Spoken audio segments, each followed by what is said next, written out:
Yo, what's up with y'all, man? It's your boy Trucker with Fuji. I'm back with another video. Memories carry me go. It's me and The other day I posted on my Instagram questions that people wanted to know about trucking or about me, you know what I'm saying? My Instagram is truckerwithfuji_. Alright, so the question I was supposed to answer a while ago, it was what made you want to start flatbed? And a couple of people asked the pros and cons of flatbed. What made me want to start flatbed is, you know, I like to be physical. I don't know, I know a couple guys or a couple folks that don't like to, you know, get dirty, or they don't like to sweat, or, you know, stuff like that. So me, I don't really care. I like to be active. I like to stay in shape. You know what I'm saying? Besides going to the gym, I don't really go to the gym, but flatbed keep me in shape no matter what. You know what I'm saying? Like, you getting out, you throwing straps, you throwing chains, you target weight anywhere between 80 to 145 pounds. You know what I'm saying? So you're constantly lifting, you just constantly building your strength up, keeping your stamina up.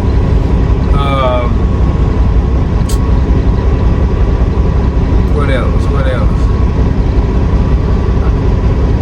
You just staying active. Yeah, you're gonna sweat. Yeah, you're gonna be tired, especially in the summertime. Like my favorite season while I've been doing flatbed is winter. Just because when I got a tarp, I'd rather do it in the wintertime because it's cold and you're gonna get hot. So you mix cold and hot, but it ain't like you in the summertime. You gonna be hot and the heat ain't gonna help. All you got is water. You know what I'm saying? So a lot of guys like the summertime, but me, I like the winter. So yeah, you know how hot it can get out, especially depending on where you're going. Like, it's summertime now, but like up north, it's still kind of cool. So I don't like going up north, but when I do go up north, I like the fact that it's still kind of cool. You know what I'm saying? But the pros of flatbed is you make good money. It's all kind of ways you can get different pay in flatbed. Like, you can get paid mileage, you can get paid percentage, you can get tarp paid. You know, it's like a lot of different ways you can get paid to make the money that we make in flatbed. Because flatbed is definitely good money.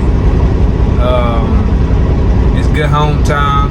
Most companies get you home every weekend. I'm not a company driver, but yeah, a lot of these little other companies, they make sure their drivers get home every weekend. And the thing is, because flatbeds can't really deliver on the weekend, so what's the point of resetting on the road where you can reset at home?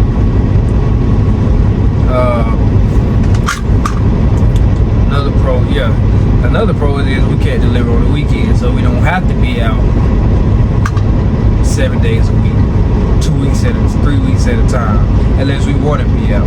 You know, a lot of guys like to reset. A lot of guys like to reset on the road. But me, preferably, I don't. Every once in a while, I will, just depending on, you know, my mood. Like this past last 2 weeks, I've been at home. If you didn't know, my truck broke down. Come to find out, I needed a new engine put in it. I'm getting a new engine put in it now. Did I want to? No, that's the bad thing about it. Being the owner operator, like, if anything go wrong, you gotta pay for it. The motor isn't cheap. As you know, brand new motor. It's not a used motor. It's not a rebuild. It's a brand new motor. Another pro, we don't go by appointments. Like a lot of drive-in and reefer guys, and you know, most of the other people. The flatbed side, we don't go by appointment. That's flatbed, RGN, step day. We don't really too much go by appointment. Just the simple fact because it's first come, first serve for us. Like, we don't gotta back into no dock. Every now and then we might back into a dock, just depending on where we're going. That's the only thing they have, docks. And it's not like a dock like a dry van and reefer dock. It's way smaller, like way tighter than dry van and reefer docks. It's literally in a building, like you bagging up into a building with it. So the space is real small. The cons are we only can deliver during business hours. 7 to 5. Some places are 7 to 3. Some places are 7 to 2. Some places even close at 12 o'clock in the afternoon. So you really gotta go by like trip planning. You really gotta do trip planning when it comes to flatbed. Call the receiver, ask them their shipping and receiving hours. Ask them their shipping and receiving hours, just so you know how to trip plan or how to play with your time. Another con is, I think I said we can't deliver on the weekend, so we don't run 7 days a week. We really run 5 days a week. Which is, it's not really a con, it's really a pro for me because I don't want to be working 7 days a week anyways. Another con is you go get sweaty, you go get dirty. Like, my mind tells me every day I'm quitting flatbed. Like, but I don't want to do nothing else. I done tried reefer.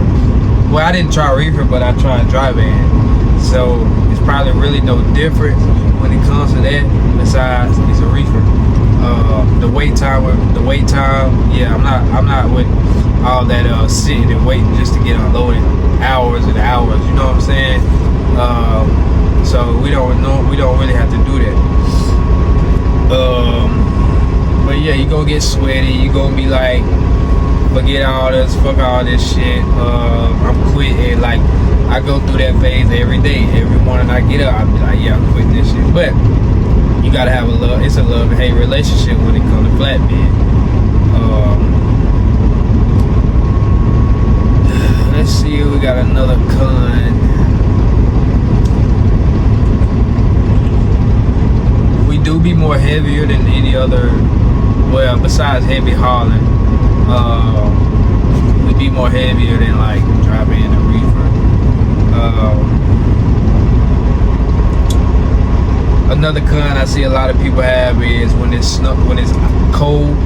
I haven't had it happen yet, but when it's ice cold outside, your tarps are froze, your straps are froze.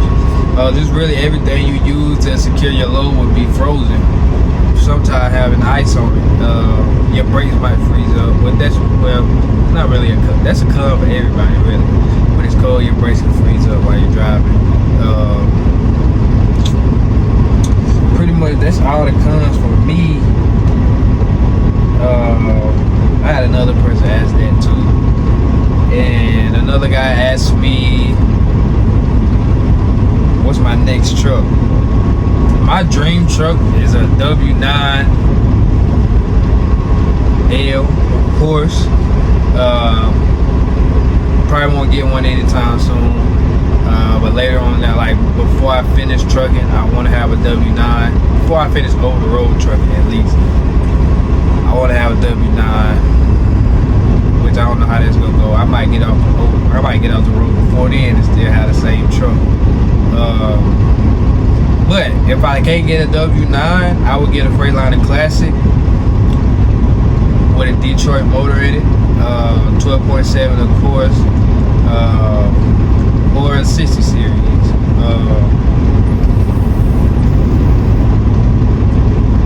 But yeah, either one of those. I'm not really a fan of Peterbilts. I like the way some folks' Peterbilts look, but I'm not actually a fan of Peterbilts.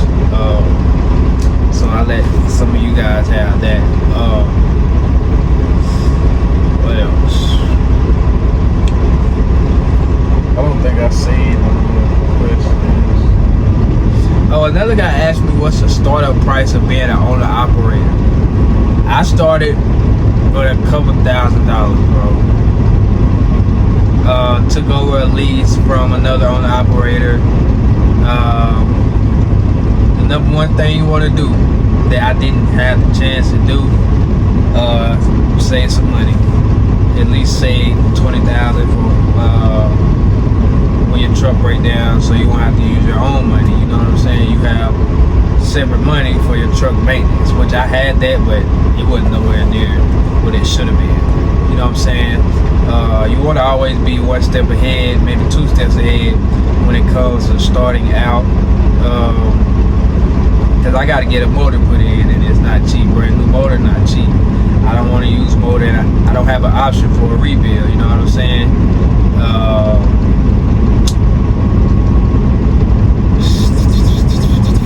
Try to remember some questions off the top of my head.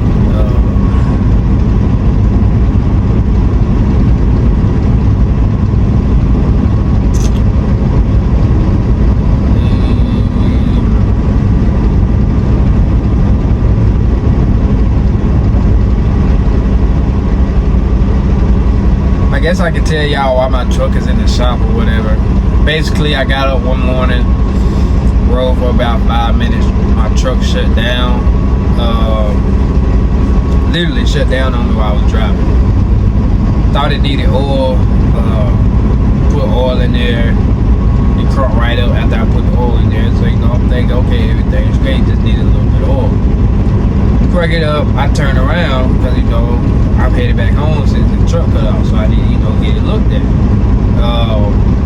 I didn't even make it home and shut off again.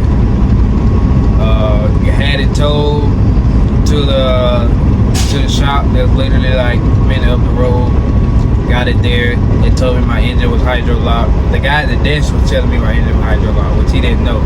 Apparently, I talked to another guy. Actually, he's a family member. He's the one who worked on the truck. He said the motor wasn't hydro locked. He thought it was a starter. So I had it towed somewhere else. Yeah, so I had it towed somewhere.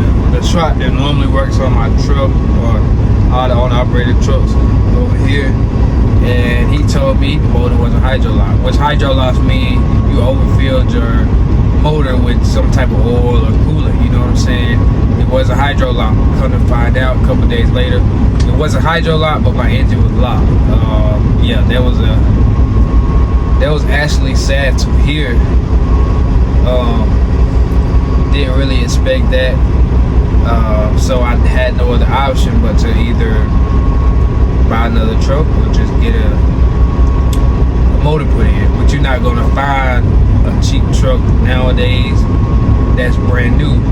So I'd rather just get a brand new motor. You know what I'm saying? So at least in the end, I have a brand new motor. I won't have to worry about too many problems because I have a brand new motor. So, you know, it's upsetting, but I want to, like, it's upsetting, it's stressful, but, you know, it is what it is. At the end of the day, you got to look at it at a positive side. You know what I'm saying?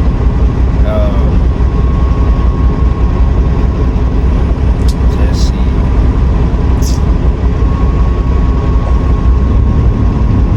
Another person asked me what's my favorite load to haul, or I've hauled so far.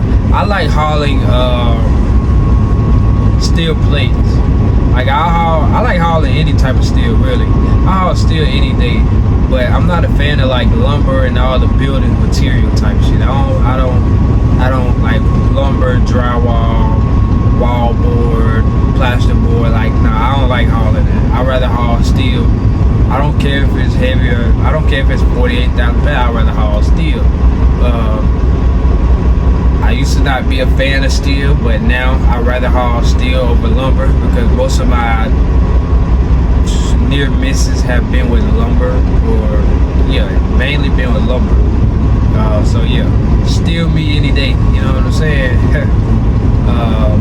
But yeah, if y'all got any more questions, I'll make another video about whatever. I've been trucking for almost 2 years. Haven't been in it that long. Try to see what else I can think of before I actually get off. off of here because I had some more questions I just can't think of them off the top of my head. Oh, another guy asked me what's my favorite place to go. I would say my favorite place to go would be anywhere out west, really. Like, it's flat, you don't gotta worry about too much traffic. Like, they have traffic, but it's not like up north traffic where they can't drive. Like, these people out west, which I'm out west right now, headed up to New Mexico, leaving from Laredo. Like, they know how to drive. Like, you ain't gotta worry about people braking for no reason. Like, if they break it, it's for a reason. Like, up north, yeah, they just break it just to break. You know what I'm saying? But yeah, I'd rather go out west, Texas. Most of the time, I don't like going past Texas, but if I do, it's because it's paying pretty good. You know what I'm saying?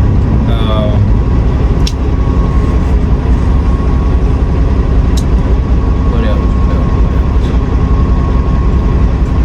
I guess I'm gonna wrap it up. I'm pretty sure y'all have some more questions sooner or later, and I'll just make another video on it. But make sure y'all follow me on TikTok and Instagram. Same name, Trucking with Pooji. Underscore. I don't think my TikTok has an underscore, but you can put it, it'll still show up. But yeah, y'all stay safe out on that road if you're a truck driver. Appreciate y'all for watching, and hit that subscribe button for me.